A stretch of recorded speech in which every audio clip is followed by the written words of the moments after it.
Welcome to my show. My name is Matt Knob, and I am an up-and-coming filmmaker. Check out my other projects, Schizophrenia the Sitcom and The Deep End Parody Unwritten.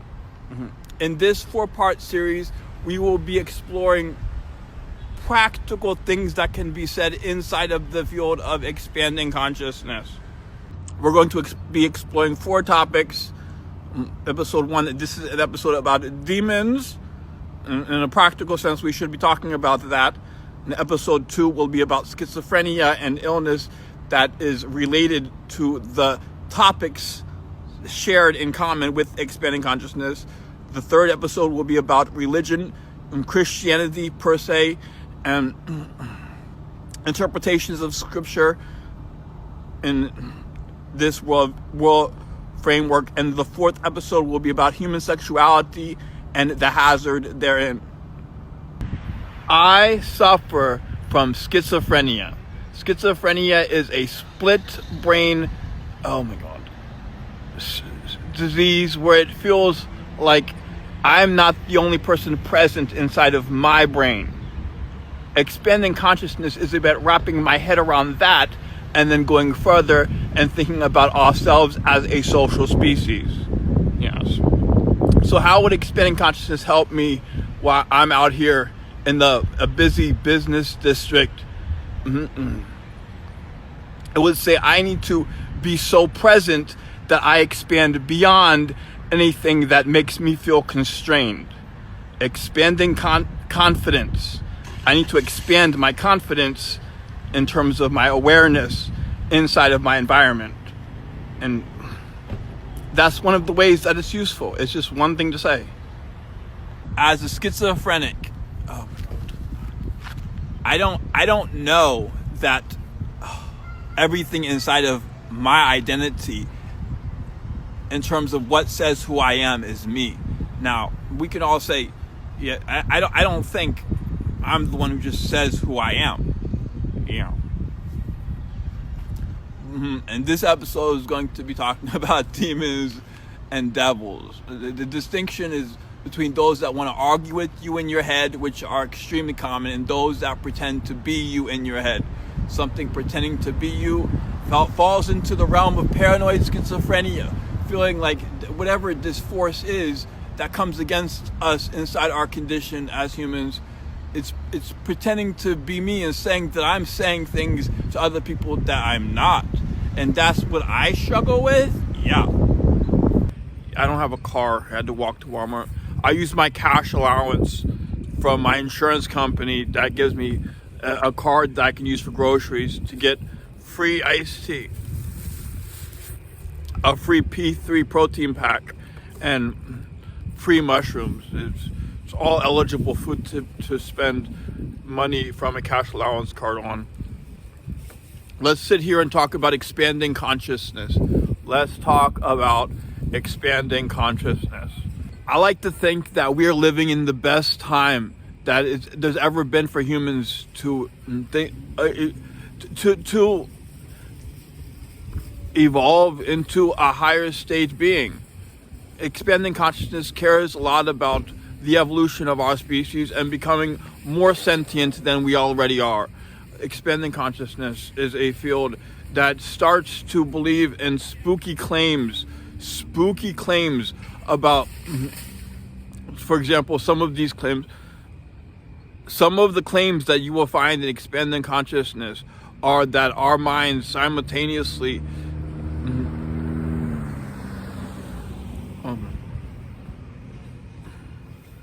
some of the claims that are being made inside of expanding consciousness are kind of crazy. Okay, I gotta tell you some right now. In this segment, I'm going to read to you my description of what people in expanding consciousness claim and believe. The first claim is that our minds have the ability to access other worlds, most presumably an afterlife or inner worlds parallel to the life that we are living, where you could exist eternally. And you do, because of point 2.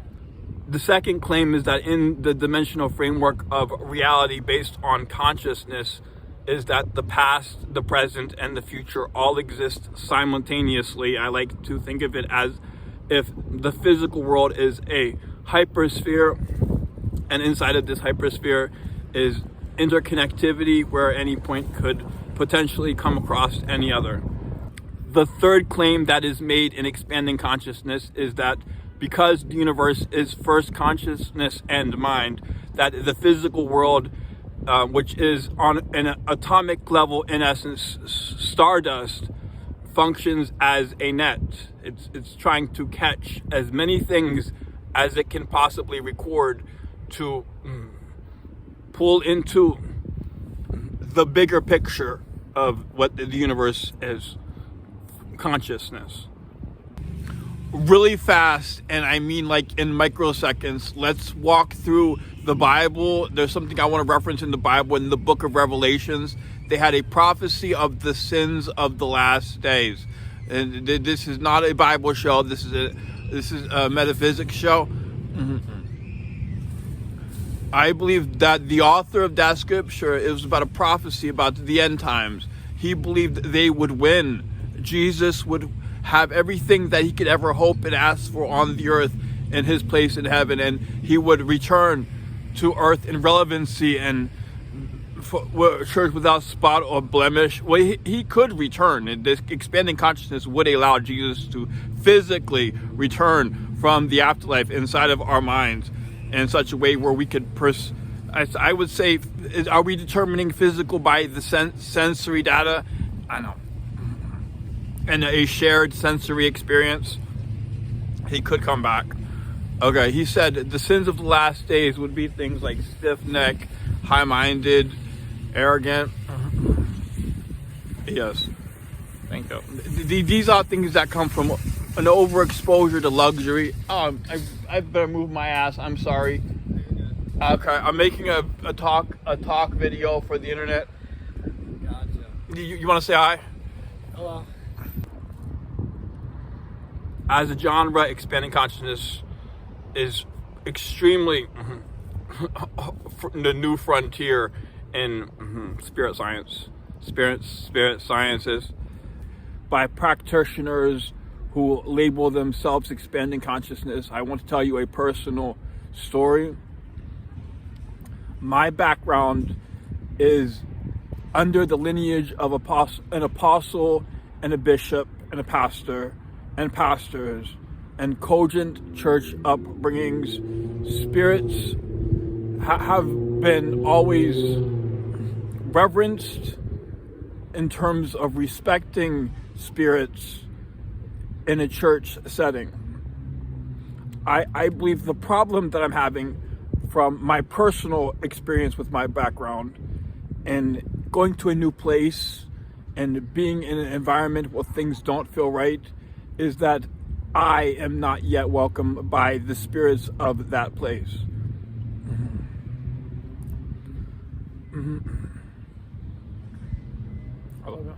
So I'm just going to sit here for a little bit and ask some more permissions. Try to feel ingratiated. I like the word ingratiation. To ingratiate myself to this empty parking lot, to an empty parking lot. Yes, I'm sure there are people that can see me, but it's I can do this just with a prayer. With a prayer, yes, with a prayer.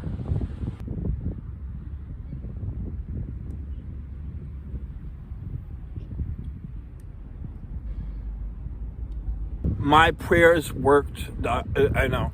I cannot believe I just said that because the person in the car that was the security person drove up and I waved and they came over and talked to me and I just, like a huge weight was taken off my head. I know. I love it. That's ironic. Damn, you said you gonna pray and then you didn't have to pray. God gave you the answer before you had to pray. That's the way I want to live my life. Amen. And all the thinking that I was doing about how to introduce the topic that I'm smart about to a general audience on YouTube, I came to one central jumping off point that I hope will provide you with a practical exercise that you could do later. When you go home, you can think about this. When you feel it inside of your essence, you could say, what is really happening? And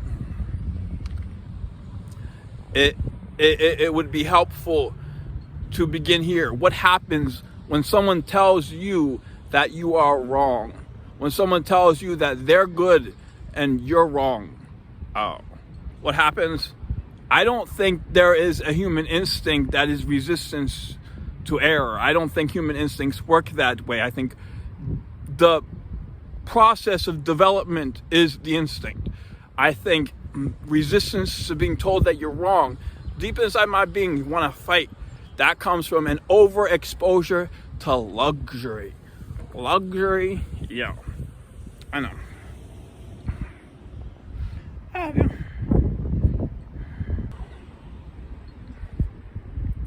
In this episode, I will want to be talking about our experience as humans and whether or not our nature involving this conflict experience should be written off, yes, as regenerative instincts that come from the development and parents to their children, or whether or not there is some kind of missing link in all of us, a missing link to our past, our ancestors, and ancient demons. I want you to be thinking about the importance of being responsible for our own mind. There are stop signs in this field, and all stop signs have psychosis written right on them. So if you were to start having a psychosis experience, stop. I know that's a no. We don't want to take people there. We want to protect people from going crazy. I don't know.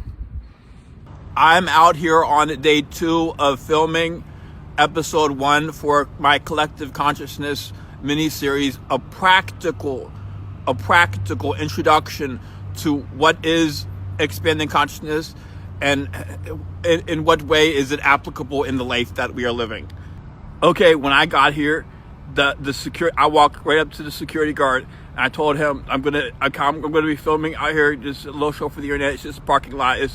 It's a parking lot about a philosophy show in spirit science.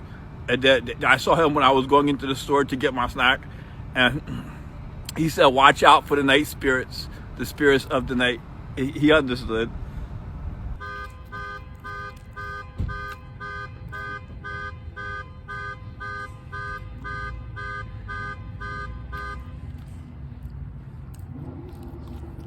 As a reductionist, I don't want to go through a list of everything that demons could hypothetically depend upon for their existence.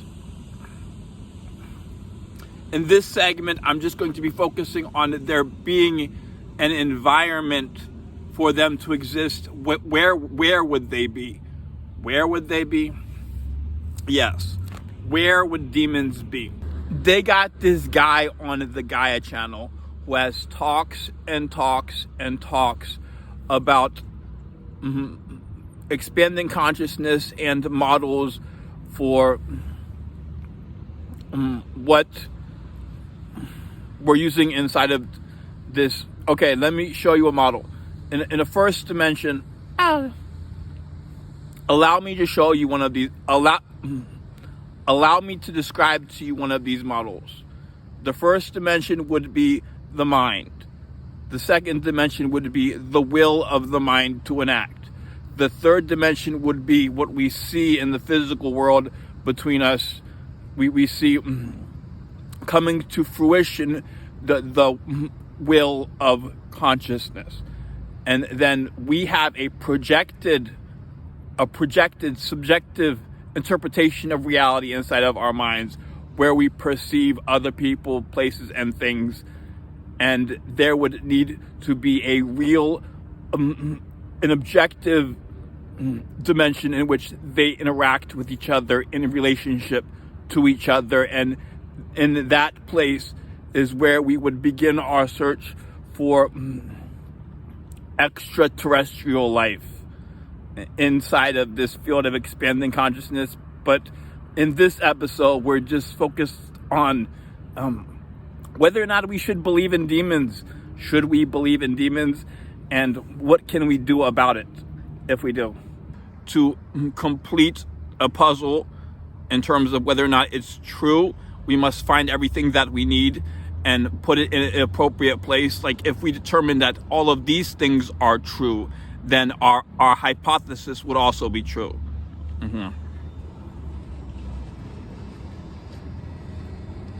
Matthias De Stefano of Gaia has lectures and lectures and lectures, and this is one of the diagrams, the models of the mind that I'm going to present to you today.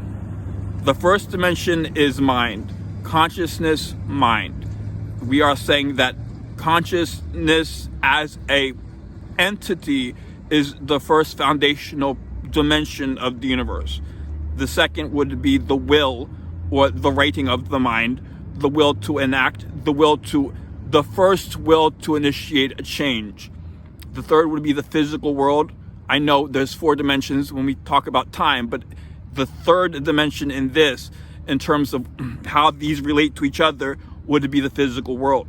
Because the will would create things that we see from other people and other individuals acting upon their own will. The fourth dimension, now this is when it starts to get a little cuckoo. The fourth dimension is the projected reality, our subjective interpretation and our interpretation of the actions and the words and the world around us inside of our mind. Now, science can cover those and say, yes, in other words, we would say they exist. But on this level, we need the projections of the mind to have a place or a dimensional framework for them to interact with each other. How you perceive things and how other people perceive things on some dimensional plane interacting, this is the place where we need to prove scientifically does exist for this field to blow up and take off and receive validation. If we can prove that this is part of how the universe interacts with itself. Yes. For the lack of so many fancy words. Thank you. We just need that to be true. And ongoing through future episodes, we need this place for the mind's creation among all of us to exist simultaneously and interact, pressing upon each other. Thank you. I love you. That's a good way to say it. Like there's I like to think of it like there's an outer bubble. There's an outer bubble. We all have an external blanket across our inner world, and that these outer bubbles are what would rub against each other. I know. I love you. I believe the complications that emerge when we are told that we're wrong, and we just want to have that combat moment of who's right and who's wrong, comes from an error of confusing personal good with moral good. I know. Because the moral good is at a disadvantage when you're fighting for a personal good and an instinct just to say that it feels good to be the one who was right and not the one who was wrong. I know. Thank you. That's what I believe. That's what I think. Sins of the last days. I swear to God, these are sins of the last days. Is it just being selfish? What it means to be an attractive, desirable man, in ways that I was dumb in my ways, and I was mad at myself. I was mad at myself where I could have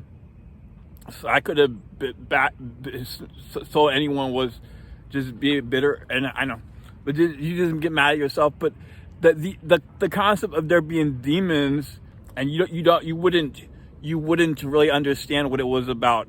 You wouldn't really understand what these emotions that you're feeling are about. You just get blinded. Are demons real? Are demons real? That's what we're asking today.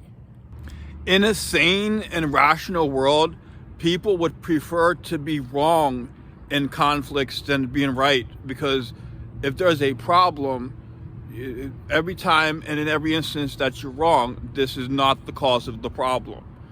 Being wrong about someone being the cause of my problem would give me a sense of relief. Like, okay, there's reason to show trust here. This is not the problem. And we can talk about being so pleasant as to get past any hurdles involved in the little nitpicky things. I know. I love you. So if you have a problem with someone and you think this, and that's why you think you have a problem, yeah, I know I shouldn't have to. I feel pedantic. I apologize. I apologize. Thank you for watching this full episode. I'm going to close this out. I have a little exit I wrote. I'm going to read it. It is said that we carry with us the souls of our ancestors, and we should remember the pain and suffering in conflict that humans have had. We live in a land where ethics and morality has become the king.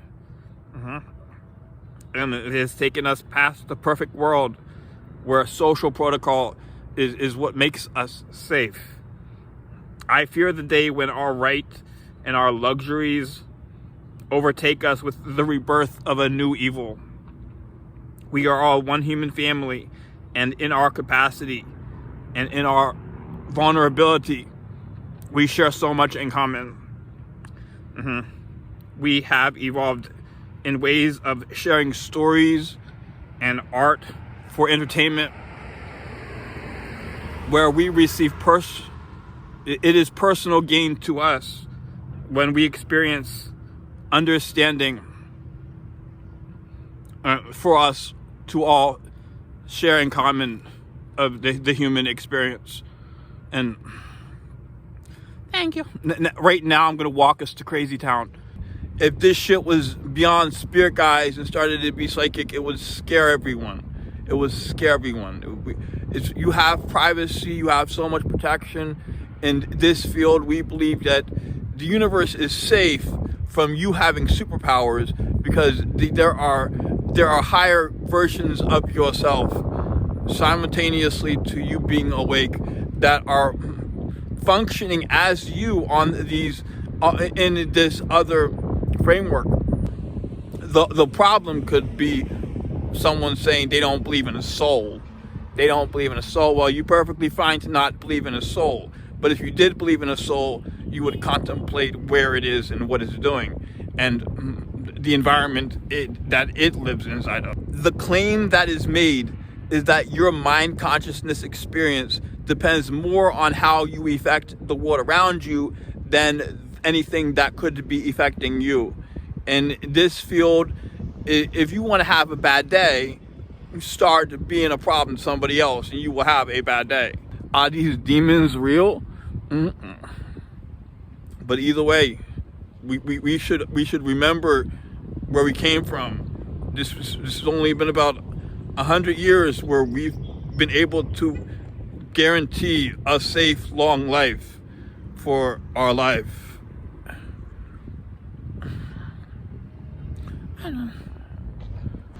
This is what I had to learn. This is what I had to be smart about. It's not about making a claim. It's about ability and comprehension. Being able to understand someone else and where they're coming from and being able to understand what's happening inside of your mind. Expanding consciousness would be nothing more